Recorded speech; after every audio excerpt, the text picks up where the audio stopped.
Hey, what's up, everybody? Marcos Viegas here in Las Vegas, being joined with the chairman, the founder of Top Rank, Mr. Bob Arum. Bob, first off, can we get an update on Vasyl Lomachenko? I know he's out in Ukraine. A lot of people are worried and wondering how he is, and what do you know about the situation that he's in over there right now? Vasyl Lomachenko is, to me, someone who is a real hero. And I don't use that term lightly. Let me give you the facts. Vasily, before this conflict broke out, was training in Greece. There's a Russian Orthodox monastery in Greece where the monks all are Russian-speaking, and apparently it's up high enough, you clear your lungs and everything. And he went there after his friend Alexander Usyk went there and recommended. So now he's in Greece.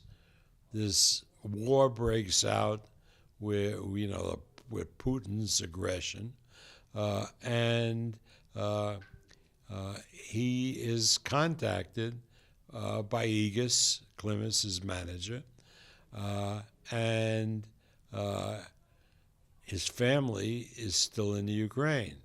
Now, what he could have done was fly. He couldn't fly back into Ukraine, so he flew back to Romania and got a car and drove over the border to be with his family and enlist in the defense of Ukraine.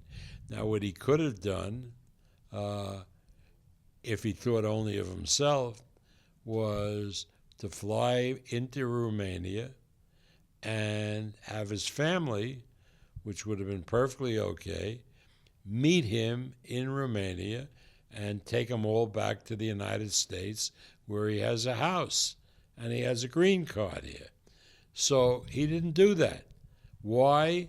Because, as he said and told Aegis, that he felt his obligation was to the people of Ukraine, that he was going to stand and fight against the Russian aggression. Now that, to me, is real heroism. And not only that, it hit really in the pocketbook, because he's no fool. We had a deal in principle with Lou DiBella for him to fight Cambosa in Australia in June, and that fight obviously now is in jeopardy because he is in Ukraine fighting for his people. And also, there's now an edict that if you're a military-age person and Ukrainian, you can't get out because you have to fight. But again, he was out, and he chose to go back in. So a lot of props for Vasyl Lomachenko. He's my hero, and what he did in this situation is demonstrate tremendous courage. A few questions based on one you told me. One, the most important thing: how much danger is he in, given the unit that he re-enlisted in or enlisted in? Well, the Russians, wherever they go in the Ukraine, are shelling citizens at random. His village is about 15 miles north of Odessa.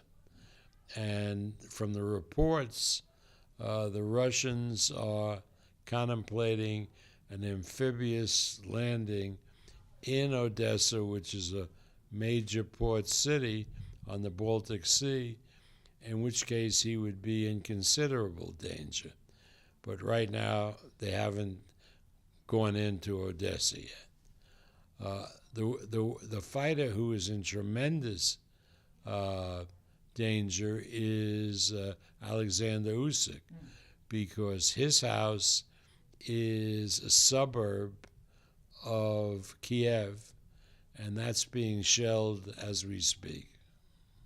How often do you get updates from Vasyl of what's going on? I don't want to bother Vasily, and I don't want to bother Alexander, who I don't promote, but is a good friend of mine. But I get all my information through Egis Klimas, the manager of both of them, who talks to them on a daily basis. I know he mentioned, and also on the telecast, the piece that you guys did on the Ukrainian fighters choosing to enlist, that they don't want to leave. They don't want to come back. But I would imagine at some point, I guess, you guys are desperately wanting to reach to them to come back so they're not in any more danger, right? I would never suggest that a man leave his country when he feels he has an obligation in whatever way possible to defend it. To do that would be contrary to how I would act. I just think that would be wrong. So I would never ever suggest something like that. I'm just very proud of him and Alexander Usyk for taking the position that they have regarding the defense of Ukraine. Yeah, they're showing a different fortitude than the rest of their contemporaries, because if you try to put that situation here, and I've talked to a lot of boxers, it's been 50-50. Some of them say, yeah, no, I would fight, and some of them say, no way, I wouldn't do something like that. Well, it depends on the character of the fighter, character of the person. Yes, I assume there are some Ukrainians who wouldn't have done what Usyk and Lomachenko have done. Given that, then, how close was the deal for him in Cambosos? You said you guys had agreed in principle, but what steps were missing in order to make that official? Everything was done. Everything was done. Lou was dealing with Jeremy Kogel, our counsel, and they had agreed to everything. I mean, Lou sent us a lovely letter today saying he'd hold out for a little while, and then they have to go on, but thanking us for negotiating all of this in good faith. How long is that holding on amount for? Like, how many months is it for?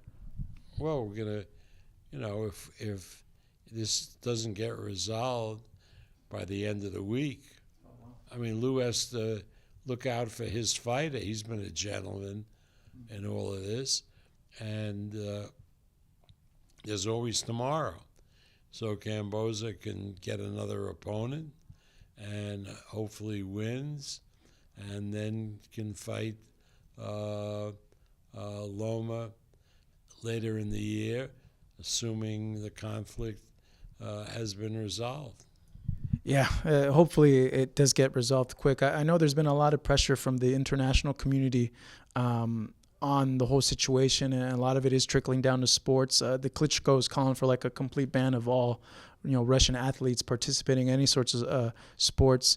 What's your take on that, Bob? Because I see someone like Beterbiev, who has a potential fight coming with Joe Smith and maybe Canelo down the line. I would imagine, him saying that could affect a little bit the court of opinion in terms of him fighting. No, Beterbiev, and I was on with a journalist just a little while ago and explained to him, Beterbiev isn't in that mix. Beterbiev, yes, is Russian by birth, but he has lived in Montreal for 14 years now, and has the Canadian equivalent of a green card plus a Canadian passport. So at this point, he's really Canadian rather than Russian. It really falls on somebody like Bivol, who's obviously Russian and has a home in Russia, and should Bivol be prevented from fighting Canelo is what the issue is, and I really have to think it out a little bit more before I come to an opinion. I'm not sure. I can see arguments both ways.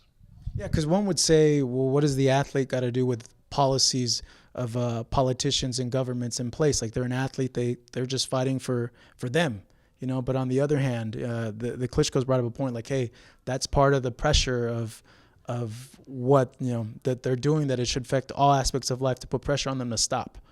Yeah, I mean, it also goes to the justification of why you seize assets of oligarchs. So, the issue's both ways. But how I come out on that, I'm not sure. Speaking of Bivol, I know it's not your fighter, but you are a fan of boxing. I'm just wanted to get your take. What do you think of that fight that he has with Canelo? Well, I think he's a good fighter, Bivol. I give him all the props in the world. But, I think Canelo is really special. And I don't think Bivol has the power to hurt Canelo. And if you can't hurt Canelo, I can't see how he's going to beat him. Do you think that same thing applies to Golovkin? That third fight is also signed for in September. I like Canelo huge against Golovkin. And I tell you, I would not be surprised if in April Murata beat Golovkin. Remember, Golovkin has a lot of wear on him. He's 40 years old, I think, approximately. And Murata's a pretty big punching guy. So I wouldn't be surprised if Golovkin lost that fight to Murata. They mentioned at the press conference that it is a goal for Canelo to be undisputed at 175. You have the two of the top guys at 175 pounds. Do you think it is a very highly likelihood that we see a Canelo against a Beterbiev or a Joe Smith coming up? I've never discussed it with Canelo or with Eddie Reynoso. I'm friendly with both of them, but I never thought to discuss it at this particular point. Maybe next year or the latter part of this year, if Golovkin gets himself beat, I'm happy to discuss it. But again, you'd have to figure out how the signal for the fight is going to be distributed because, to lock it up with the zone that nobody watches or even any place in the world really seems counterproductive. Yeah, what do you make of them doing pay-per-views now after basing their whole business model as a subscription service? I don't understand what their model is. I mean, in the United States, they're doing pay-per-view. I think $80 if you're not a customer, $60 if you are a customer, and you can buy this fight on all different platforms. What's in it for them to do it? Yeah, they get the rights for Germany and Italy, but they can't be worth very much. Because the fight comes over at 4 or 5 in the morning, and UK, they've invested a lot of money in the UK, and according to Frank Warren, they don't have 40,000 subscribers. So where are they going? I don't tell people, obviously, Blavatnik, who's the man in back of the company, has put enormous sums in, maybe as much as $3 billion. How he's going to get it back, I don't know. But let me tell you, if people say, well, look at his success in music, he's smarter than you, and I would agree. I'm sure he's smarter than I, so maybe he's figured it out. When you look at like the landscape of everything's where everything's headed, do you think that is a right choice for them to go that path? Do you think the subscription model is not viable in the U.S.? I think the subscription model is not viable if all you're offering a subscriber is boxing.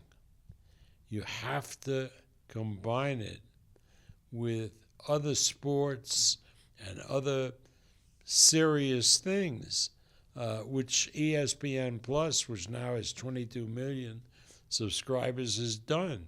You go to ESPN Plus, you can barely find anything because there's so much on at one time.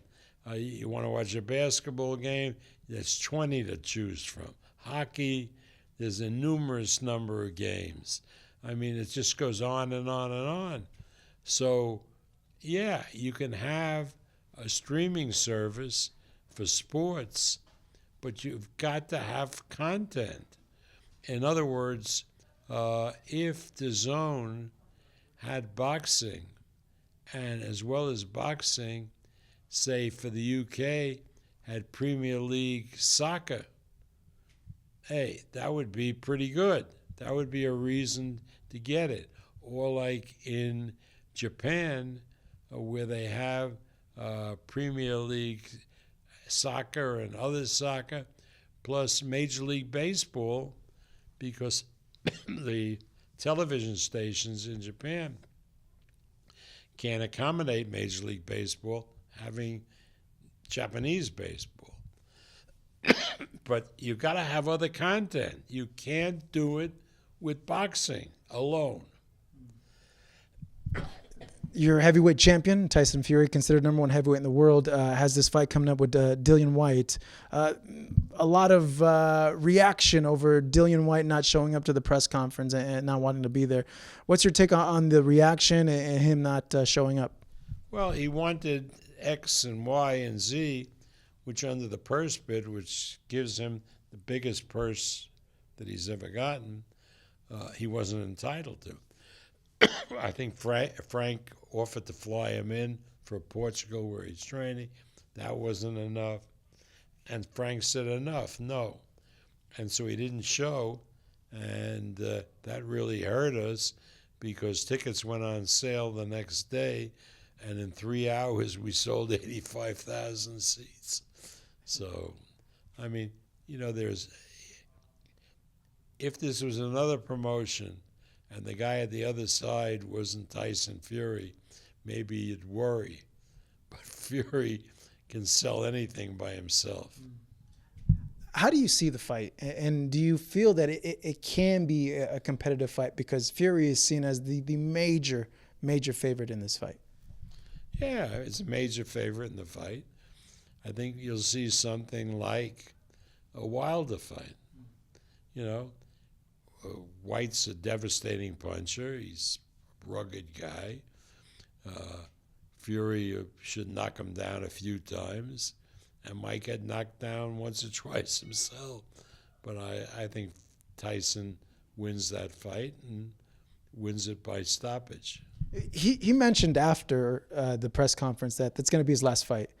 Like, sometimes when you hear Fury say some things, like, you kind of take it with a grain of salt. You're not sure if he's serious or if he is. Is he serious about that? Have you talked to him about that?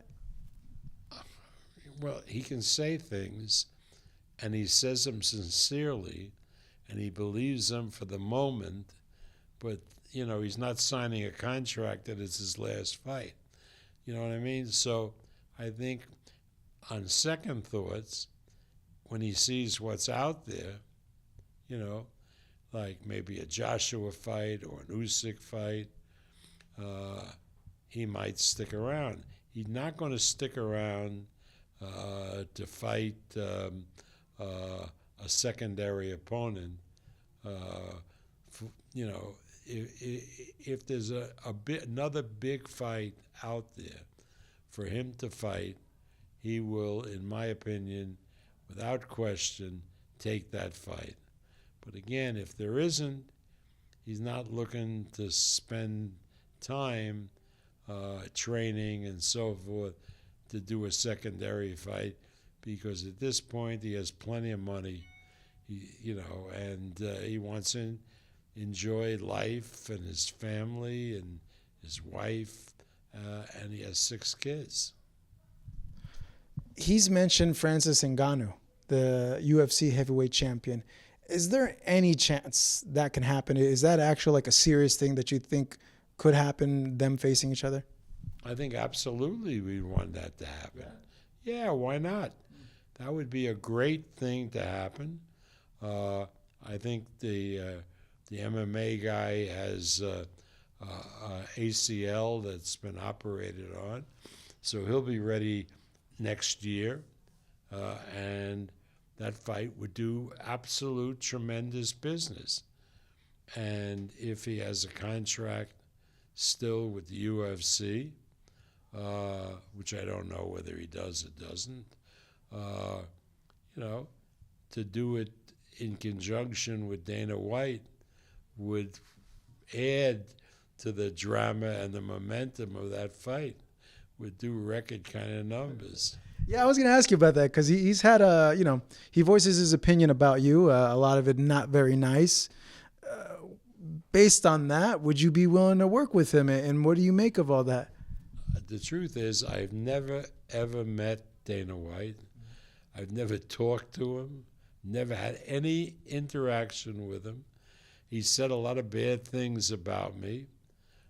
I've said a lot of bad things about UFC, which I believe. So it is what it is. But I think if there was a big event, particularly one that we could put on in Allegiant Stadium for 70,000 people, I think White would be right there. And it wouldn't bother me working with him on a big fight. Yeah, because you've worked with Don for so many years, and you guys were neck and neck. So I would imagine that's not new territory for you. But the tone of Dana, like it seems like there on his end, it's like there's a big amount of dislike there, like a animosity. Yeah, I mean there is obviously because I've read the things, but I don't know where it's coming from because I don't even know the guy. I mean, I've never, ever, ever even said hello to him or had a conversation with him or anything like that. I don't know the guy. I mean, why he's taken a dislike to me, maybe it's what he's read. I don't know. But it's obviously there's animosity there. But for me, on my part, there's no animosity whatsoever. I think you guys should give each other a ring, smooth it all out. Well, I'm sure that if that fight came to fruition and if the UFC was somehow still contractually involved so that we'd have to talk, I'm sure we would talk. So the doors are open there. Of course they are. On an ending note, Bob, for all these years that I've had a chance to talk to you, I always like bringing up stories of boxers from the past. I saw a photo, a painting, beautiful painting of Marvin Hagler in the hallway. Can you share like a great story that you had with Marvin Hagler for us? I'm still emotionally torn with Marvin passing. He was the first of the 4 kings to pass away. He's much younger than I am, which compounds the sorrow. Marvin is among my favorite fighters that I've promoted. He was a loyal, wonderful, wonderful person. But I rather not dwell on different incidents, all of which make Marvin look good because he was, what a guy. He was really a man's man, and I really miss him. I wish that doing some of these big fights that we're doing, that I could get on the phone again and invite him to the fight. Thank you so much for watching this video, and make sure to subscribe for more videos of your favorite fighters over here on Fight Up TV. And give us a follow online as well at Fight Up TV on Twitter and on Instagram. We appreciate it, guys.